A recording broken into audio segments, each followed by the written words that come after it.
possible. We're now live. It's fine.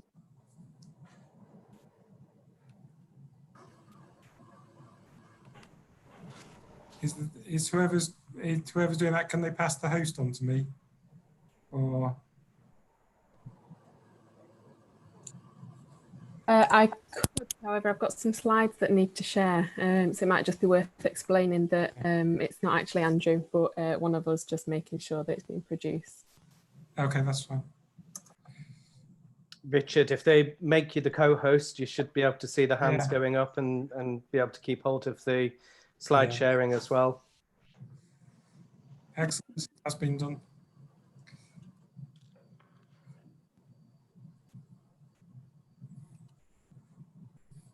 All right, we'll give another couple of minutes for people to join us, but as I say, we are now live.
I think we're just light on Bassetlaw, aren't we? I think we've got representatives from every other area.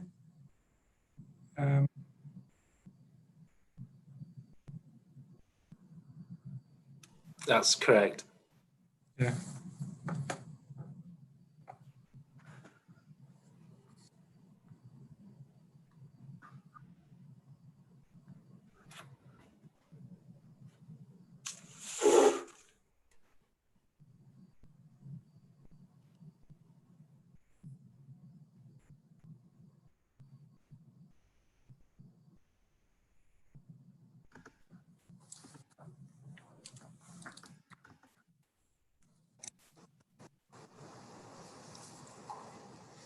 Okay. I think we are now, all CCGs are now representatives, so we'll make a start. Welcome everybody, and welcome any viewers who are watching us live on YouTube. This is our first tentative steps to doing these meetings in public via this medium. So comments and reflections from anyone watching as well as members will be gratefully received. I will go around and let everyone introduce themselves, but I'll go around on the order I can see people. So if we start with Priscilla. Hello, I'm Priscilla Mcguire. I'm a lay member on the committee. Okay, and I forgot I didn't introduce myself, which is another complication of doing this on Zoom. I'm Rich Killard, I'm the chair of the Joint Committees and I'm chair of Rotherham CCG. Andrew. Hello, I'm Andrew Goodall from Healthwatch Doncaster, representing the local Healthwatch organisations in South Yorkshire and Bassetlaw. Lisa. Good afternoon, I'm Lisa Kell, I'm Director of Commissioning for the ICS. Okay, Leslie.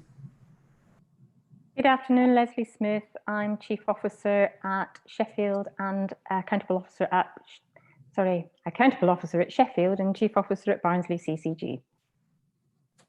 Okay, Helen.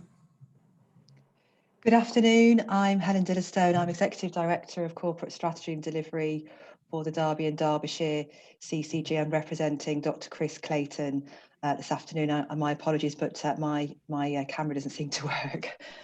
That's fine, thank you. And Helen Stevens. So I didn't realise. Hello, I'm Helen Stevens, and I'm the Communications and Engagement Director for the ICS. Okay, Hayley. Hi, I'm Hayley Tingle from Doncaster CCG, and I'm representing Jackie Pedersen. Hey, Laura. Hi, I'm Laura Garner, Committee Clerk for ICS. Okay, Jackie.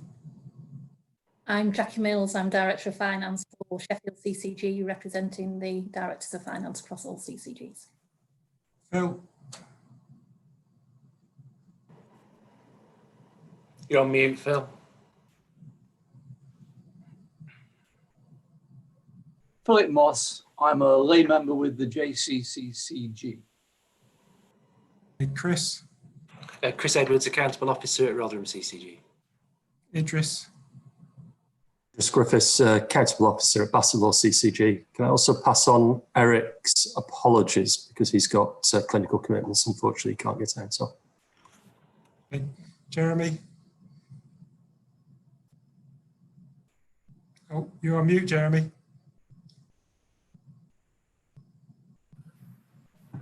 Turned off at last, so on. Sorry, I'm Jeremy Bard, I'm the Director of Commissioning at Barnsley CCG. Terry. Afternoon, I'm Terry Hudson, I'm the Chair of Sheffield CCG.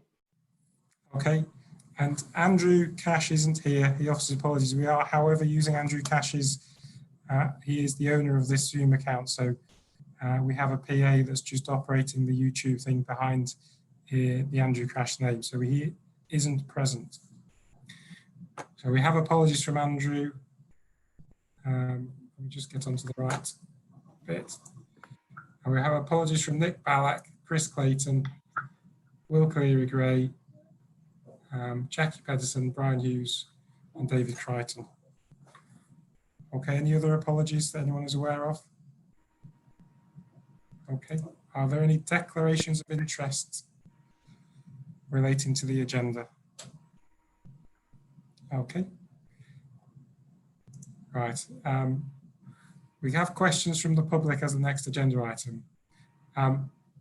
We have had a series of questions and statement which we are publishing on the Joint Committee's website, and there will be a link, should be a link directly below with the link to this YouTube channel for people to access it, and it will be published in the minutes.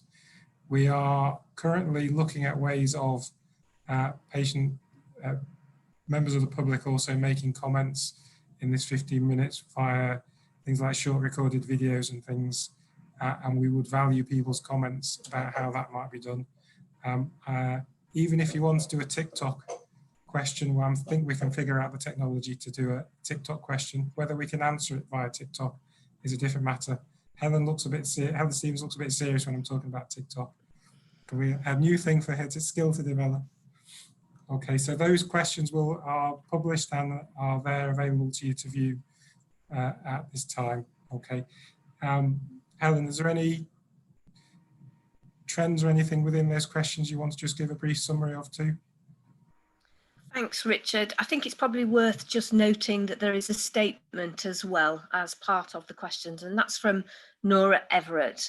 The series of questions come from the South Yorkshire and Bassetlaw NHS Action Group, from Peter Deakin and from Doug Wright. Some of them relate to the Joint Committee following its suspension during the initial response to COVID, and include some helpful suggestions to ensure that we publicise those as widely as possible in advance. There's a couple of questions that relate to the citizens panel and also the lay members of this committee regarding their recruitment processes and accountability. You'll see in the links to the responses to those questions that there are some helpful links to, particularly around the citizens panel roles. But just to say that all of those were open recruitment processes and widely advertised. And it's also just worth pointing out, I think, that there is no delegated authority to the citizens panel, so they're not accountable. And of course, the lay members on this committee are not elected representatives or directly accountable to the public, though I do know that both Priscilla and Philip have made themselves available to the public when they've been contacted. And then there was also a question on the citizens panel asking if it was still meeting. You'll see in the response that yes, indeed it is. Like all meetings during COVID, it's had to rethink how that's done and also repurpose a little bit, given that we've been responding to a crisis situation. And then finally, Richard, there's just a couple of questions that relate to ICS business and not the business of the Joint Committee and its agenda today. And there's a suggestion that those questions are best answered by the S through an FOI process. So that's the summary. Thank you very much, Helen. And I say those answers are available on the website. Right, if we move on then to the ratification of some minutes that seem in, not just in February, but a different lifetime ago. I think the whole world has moved on considerably since that time, but we will go through them for accuracy and any matters arising. We'll start at the action summary draft, Idris. There was just a note there about sharing the IV access policy. Do you know, can you just clarify what's happened with that? So there was a further change to the IVF access policy, which actually relates to overseas sort of visitors who are in a partnership with somebody who's a UK resident. And just to clarify that the UK resident is still entitled to free access of healthcare, whereas the overseas visitor may not be. That should all have gone through our governing bodies over the last few months. Hopefully it won't have been lost due to the COVID sort of issues. It is on many of ours, if not all of our public websites now. So there's no change to the number of cycles in any of the CCGs.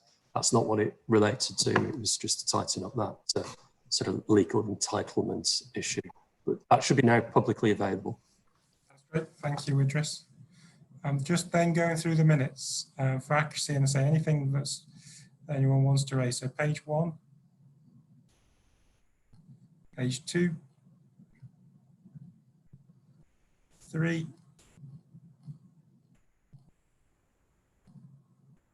4, 5, 6, 7, and 8. Okay, thank you. We'll take those as an accurate record. Okay, and I don't think there's any other matters arising from those minutes from a very long time ago. Okay, thank you. So we'll just move then on to item 6, the Children's Surgery and the outcome of the Joint Health Oversight and Scrutiny Committee. I think, Leslie, you're updating us this, or is it Helen? It's actually going to be Helen who's going to do this for us. Okay. Thank you, Helen. Thanks, Leslie. Just to say that the Joint Health Overview and Scrutiny Committee met on the 28th of July, and just like this meeting, it was online and via Zoom. There were 3 areas that the JOSC were interested in. One where they were asked for their views on recommendation. So there were 2 updates. One was on the hyperacute stroke services and the change there, and just an update on generally how that was working. And then the second update was around the integrated care system and what's been happening in terms of issues during the early stages of the pandemic. So the item that relates to this committee and that was asked by this committee for the JOSC to have a view on it was, of course, the non-elective children's surgical pathways across South Yorkshire, Bassetlaw and North Derbyshire. And this committee met in February and supported and agreed the proposals for 4 pathways to go ahead. If you'll remember, there was first an engagement exercise and a proposal to change those services in 2017. And then the new proposals were for changes to those pathways. So the JOSC heard all about those proposals, and that was done by Des Breen and Anna Clack. And the main issue was that engagement had taken place to support those proposals, and also the committee heard about the detail on the emergency changes to the children's surgical pathways during COVID-19, having already been informed of that in June. So the ask of the JOSC was, there was a recommendation, two recommendations. One was for surgery for 3 of the 4 conditions covered by the previous decision, and they were post-tonsillectomy bleeding, foreign body to the airway, and torsion of the testes, for those to continue being provided in local district general hospitals. That is no change to the current provision. And then there was a 4th recommendation, which was for a 4th condition, suspected appendicitis for children under the age of 8 and for children with complex needs, should be taken to the Sheffield Children's Hospital. And figures suggest that that would affect around 45 children a year from across the region. Members of the JOSC heard that there were a number of sources of information that showed the views of patients, the public, and patients and carers on the potential changes had already taken place. So I think we calculated around 3,500 responses in relation to these issues over the course of the last 4 years. And the JOSC had a very detailed appendix that took them through what that looked like in detail. It included postcards, flyers across hospitals, GP practices, libraries, children's centres, dental practices, town halls, campaign groups had them, and community venues and organisations, as well as a whole host of digital engagement, traditional media, so broadcast and print, social media, and a significant amount of engagement activities with seldom heard communities. And in the light of that and the detailed proposals that they listened to, they felt that there was no need for further consultation, public consultation on the proposed change. So that was the outcome of that meeting and relevant to this committee, bringing it back from its ask earlier in February. But just to add, I think that it was a very helpful meeting. What we're all learning is that working in this way does enable some members to attend meetings that they might not have been able to otherwise due to some of the diary commitments and just the distance that they might need to travel. So it was a very, it's a very full meeting. It had all the members from JOSC in attendance, and there were some good discussions and some good challenges. Leslie, I don't know if there's anything you would want to add to that overview. I think I would endorse everything you have said. And probably going forward, we have to think about how we build the connection between this committee and the joint OSC. Okay, thank you, Helen, for that excellent summary. Any questions or anything for Helen?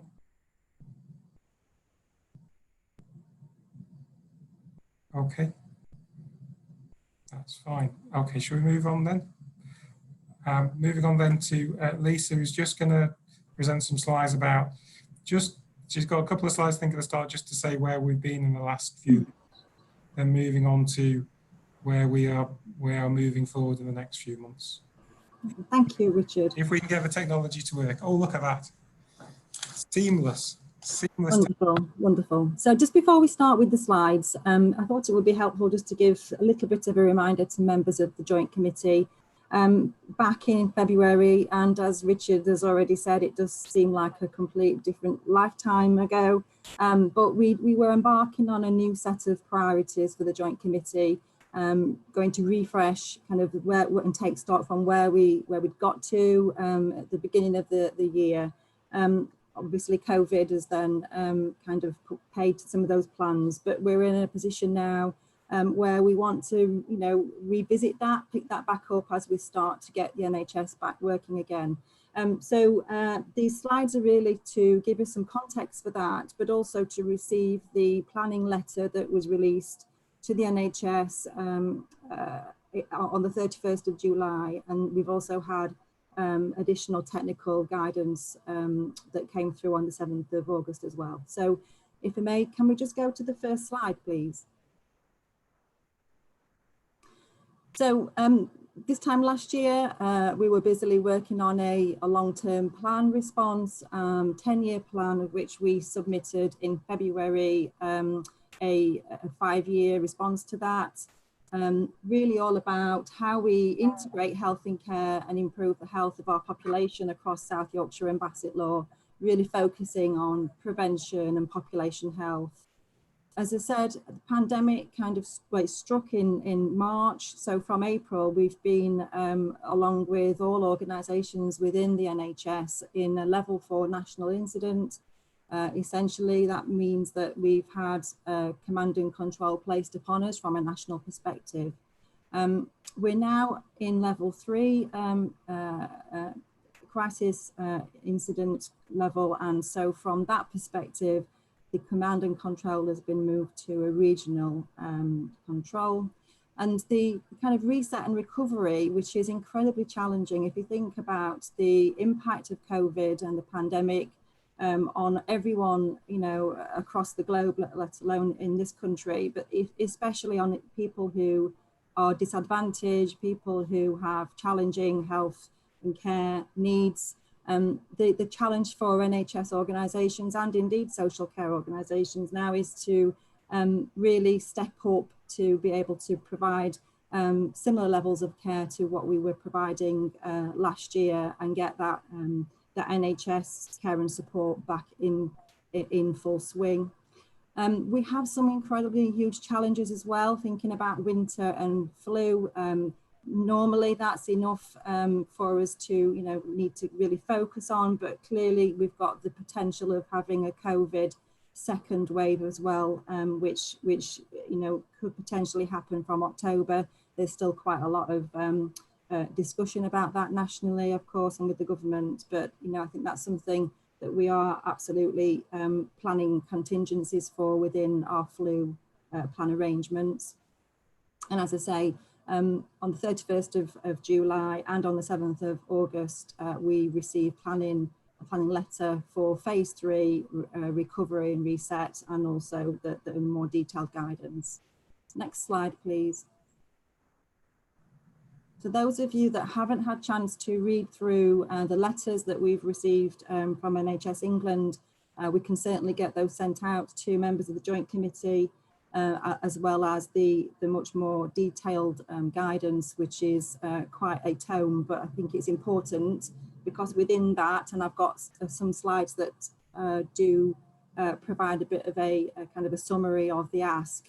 The technical guidance is quite helpful in terms of outlining all of what the NHS needs to do over the next few weeks in submitting its plan by the middle of September. Next slide, please. So as I say, NHS has moved from a level 4 national crisis to level 3. We're now controlled by our region, which is the North region and specifically North Eastern Yorkshire. And we have very good relationships with the region and work in partnership with them. That said, the level 3 incident and that command and control still means that organisations themselves don't have authority to act. It is still a regional command and control.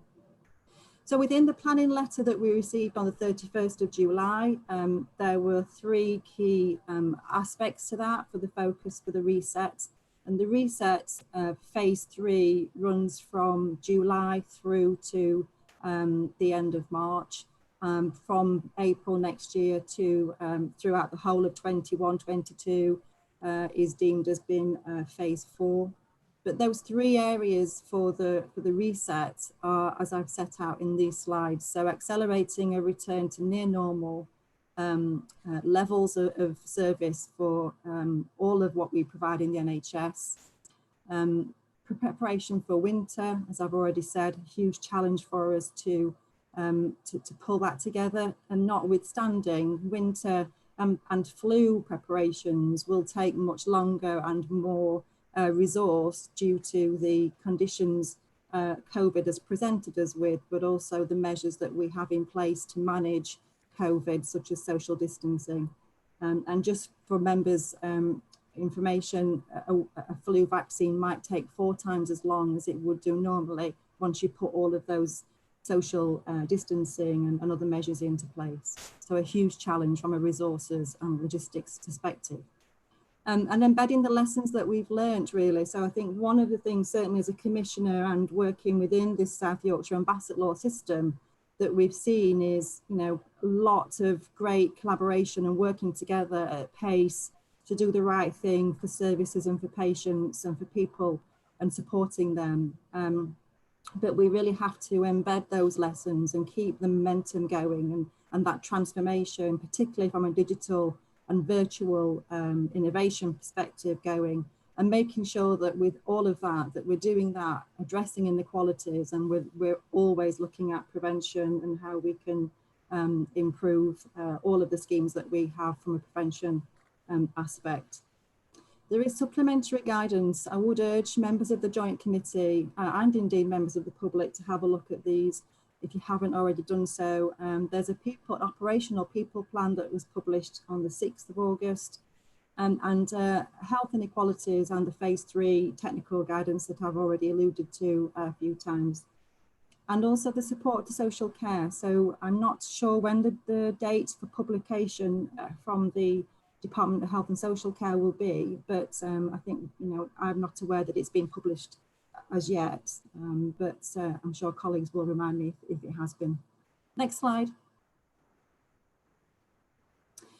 So in the more detailed guidance, so we've just heard the 3 kind of key areas of focus to get the engine, the NHS engine back up and running. But I thought it would be helpful just to do a very quick canter through the urgent priorities that sit within the more detailed guidance. And I'd like us, once I've finished these slides, just to kind of have a discussion in our public session about how the Joint Committee might want to take forward some of these areas of work. And I think this does require a little bit more time. I think this is very new guidance and still a lot of discussion to be had with partners across the system. But the intent for bringing this today was really just to start to have that conversation transparently with our members of the public. So the 8 urgent actions to address inequalities and to improve outcomes, so protecting the most vulnerable from COVID.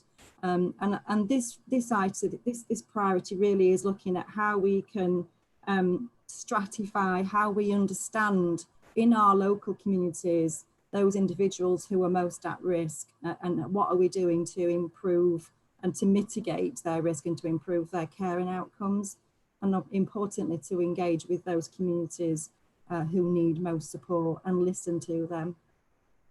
The second one is restoring the NHS services inclusively. So by inclusively, obviously looking at all individuals who have greater needs, but also those from deprived neighbourhoods and from BAME communities. A lot of the effort that's being made at the moment in terms of our hospital providers is absolutely about how we start to increase that activity levels to levels that we saw this time last year. Again, a huge challenge, but one that we must do. The third priority within the guidance is how we develop digitally and care pathways, again, that increases inclusion. And I think this is something that we've made some real good steps towards in the last 4 months, but I think clearly a long way to go in terms of enabling that and in other areas, but also making sure that that's sustained and that we continue to embed. The fourth one is a focus on prevention and the programs that, again, really are looking at how we provide the best outcomes for those with the most need, particularly from a lower demographic and those individuals who are at risk, particularly those with chronic conditions. And again, in that slide, in that bullet, it does talk about obesity reductions, health checks for people with learning disabilities, smoking cessation, and that kind of thing. Next slide. So the fifth one is about how we're supporting individuals with serious mental ill health and mental health conditions. There's a huge amount of work that colleagues are pulling together, working with our places, our 5 places, to ensure that we are providing support to mental ill patients, but also that we are planning for what we're expecting to be a surge in demand, particularly as the after effects of COVID start to reach services that are now being switched back on from a mental health perspective. The 6th one is about strengthening leadership and accountability with a named executive board member for tackling inequalities in place and to increase the diversity of senior leaders within the NHS. The 7th one is about data sets and ensuring that they're complete and timely, but particularly in areas of for inequalities, population health, mental health, ensuring that we have good quality data sets, which is something that we do need to focus on. And then the 8th one, again, is how we work together as a system to pull together the plan that will tie all of this together, that needs to be submitted by the 21st of September. And in doing that, how are we bringing in the voices of our communities, our public and our patients and our representatives to ensure that the plan meets the needs of all of our individuals that we serve. Next slide. So just within all of that, I did say at the very beginning that we developed a 5-year long-term plan that hasn't gone away. That is still something that we are absolutely committed to, but we will need to take stock of the recent guidance and the planning letter and the requirements for the reset to make sure that they are woven into our vision for our South Yorkshire and Basset Law system going forward. Next slide. So my ask of the Joint Committee today really is that we receive this planning letter and guidance and we consider it as commissioners across South Yorkshire and Basset Law and across Derbyshire about how can we work together on a number of the kind of priorities that are in the guidance and within our plans to refresh our business for the Joint Committee going forward. What makes sense for us to do across the system collaboratively, and where can we work together that adds most value and improves the health of our population, reduces health inequalities and inequality. So I guess that's the end of the slide set, but I'd like to just open that up, Richard, for an initial discussion, and we will pick this up in future meetings as well as this starts to develop. Thank you. Even I'm on mute. Thank you, Lisa. I think just obviously, first off, just take the opportunity on behalf of the Joint Committee just to document our thanks to all the health and social care workers that have put in such huge effort in the last 6 months and will to get the NHS re-established and deal with winter, put in such and again, a huge effort in the next few months. So we'll just, I assume everyone's happy for me to put that in the minutes. And then I'll just open it to questions before I occupy it all talking digital. Because I'll go off on a track on digital. Was anyone meant to say any comments about Lisa's proposals? Terry.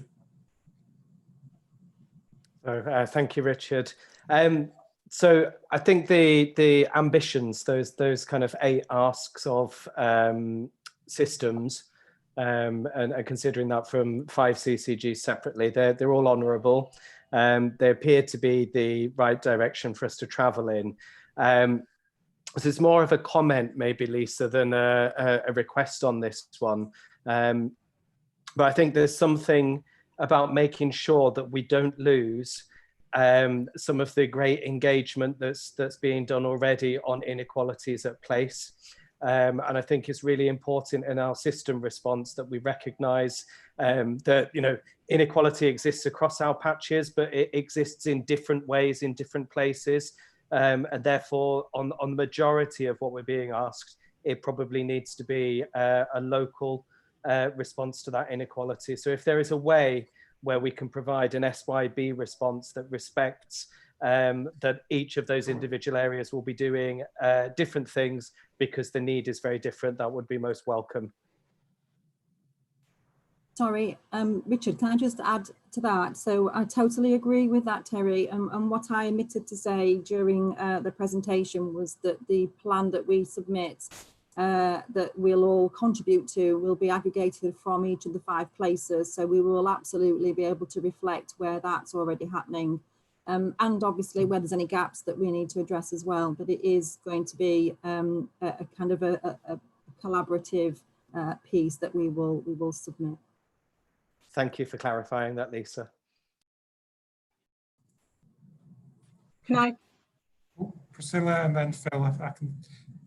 I just wanted to make a comment about mental health, and I was pleased to see that in the list of priorities, the bullet around mental health is much broader than the letter that came out in July, because I was a bit concerned when I looked at the letter, and the heading refers specifically to people with learning disability and or autism. But from what you're presenting, I gather that the priority is much broader than that. And I think there is a whole issue, and I think you alluded to it in what you said, that one of the consequences of COVID has been the impact on people's mental health, the social isolation. And I think you said that there's probably data suggesting that there's going to be increased demand. So across the system, is there anything in terms of practical strategies or links with voluntary organisations? Is anything actually happening at the moment to either prepare for the future or deal with, you know, the current demand in relation to mental health? Absolutely, Priscilla. And I'm sure some of the AOs may want to also come in here. But so a couple of things in terms of the strategy side. So from a implementation, 6-7 months ago, we had an implementation plan nationally that mental health had to implement. That's been refreshed, reviewed in light of COVID. And as a result of COVID, additional investment being provided from the national teams. I think awful lot of work happening at the moment from places assessing what they're delivering against that mental health investment standard, which is what it's called, and ensuring that there will be focus on a lot of areas within the mental health agenda, notwithstanding IAP, psychological therapies, serious mental health issues, services that are going to provide additional capacity for inpatient children, young people. So there's a whole raft of priorities within the mental health overall programme, and places and the ICS team are working together to make sure that that's comprehensive. But the investment has followed that with from a national perspective. I don't know if any of the AOs want to add to that from your own places. I think it's just we'll obviously pick that up in all our place plans, and then they'll all be collated, won't they, to form the South Yorkshire picture. But obviously there's significant activity at place to deal with the mental health issues. Probably too much to be able just to respond in a quick verbal response, but we'll pick that up as part of the plans.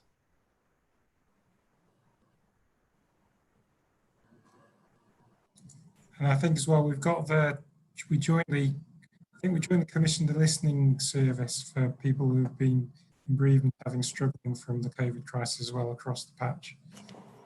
Additional support for that as well. Yeah, that's correct. Terry? So I just want to come back to point 8 in addition. And part of this does have a more local flavour to it. But I'm just wondering what our position is as a group of CCGs working jointly, particularly around the voluntary sector and around the local authority. Because I think from my perspective, there's something about 5 places contributing to a plan, but across those 5 places, there may need to be a degree of consistency. Now, obviously, each of our 5 places is coterminous with its local authority. And I believe each of our 5 CCGs has very strong relationships with the local authorities. But I'm just wondering, is there a sense across all 5 about how much a local authority should be involved, or do we leave that down to place? And likewise, I think there's a need for us to have a consistent approach to how we engage with and work alongside the voluntary sector across all 5 of our CCGs. So again, so it's another reflection, Lisa, and I'm not sure whether it's something that's been built into the plan. But again, you know, I think we need to respect the variation in place, but equally so, I would be disappointed if, you know, one area had really accelerated in that, and we were therefore in danger of perhaps leaving one of our other CCGs behind with that. So I think it's about making sure that we have a joint ambition and we collectively support one another in a cooperative way to make sure that we all raise to that aspiration.